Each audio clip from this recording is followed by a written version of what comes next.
Hello again, this is Ian, and this video was taken at a flying field in Palmyra, Virginia, that is used by the Fluvanna RC club, and we were invited guests over there to join a fly-in that day.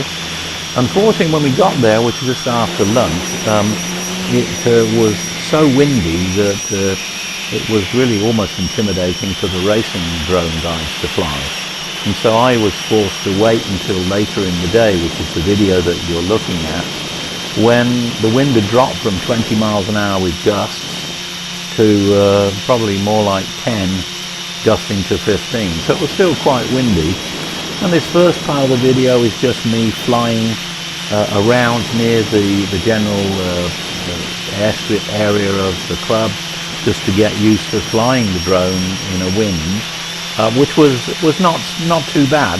Obviously the new 450 that I've got with its 4S battery and so on is actually quite a nimble creature, despite it weighing 1¼ kilograms. But anyway, here I'm just again getting the lie of the land. I'm at about, I don't know, 50 feet or so. Here I think I was a little lower, and just getting used to flying in the wind. So at this point I pushed it across fairly quickly. We're probably doing 15-20 miles an hour. I'm not used to flying this fast when I fly around my own property, because it's surrounded by trees, and it's if I push it fast, it's only 5 or 10 seconds before I'm in the trees. So anyhow, here we are flying over some, I don't know whether they're lakes deliberately or whether they're just wet areas, but they look kind of like lakes. And at this point I decided I would put it into position hold and put the camera down and just generally do a reasonably slow pan, which is what I'm about to do. Again, the video quality is okay. Again, could have done with much more light, of course. It was fairly dim at this point in the evening, and the camera's actually compensating for it. So it is doing the pan around. One of the things that I found quite interesting in flying in the wind with a camera that's on a gimbal with yaw control is this, that even though I'm going forward, the camera is actually, for a while, was pointing sideways. I could see the props in it, even though I'm flying in a general direction. But here I went up to about 100 feet, I think, and then I spotted these two outbuildings. I'm not sure whether they're sheds or a home, but decided I would go over there, and I pushed up fairly quickly here, probably up to well over 20 miles an hour for a while. The wind, you'll notice that I don't think I throttled back there. That was actually a wind gust that hit the drone at that point. It slowed me down. Then you see I'm speeding up again here, and I'm not doing anything to the control as I got faster and faster. And then again we slowed down again here, as you'll see, as I got a little closer.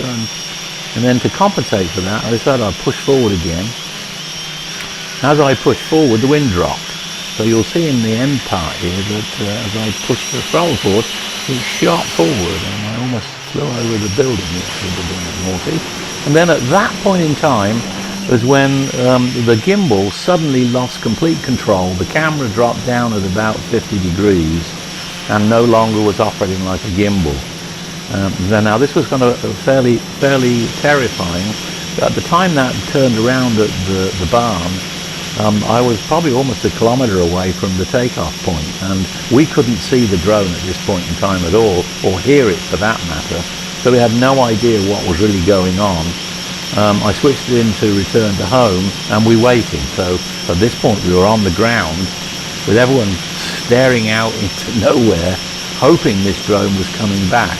I could see this video in the monitor, so I was pretty confident that we had found a lake that was relevant and we're on the way back. Anyway, at this point we obviously could see it, and it was on its way back to the field with its camera all hanging limply and without any power. Turns out I found out afterwards that it had obviously glitched the power, which had caused the gimbal to switch on and off and try and reboot, which it won't do in mid-air because the camera is shaking about and it needs to be level to boot.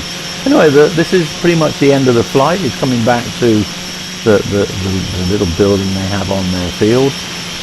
Returned to home as usual, saved the day, and it got back safely, but it was somewhat worrying for a while when the camera went out. Here it is doing its normal thing.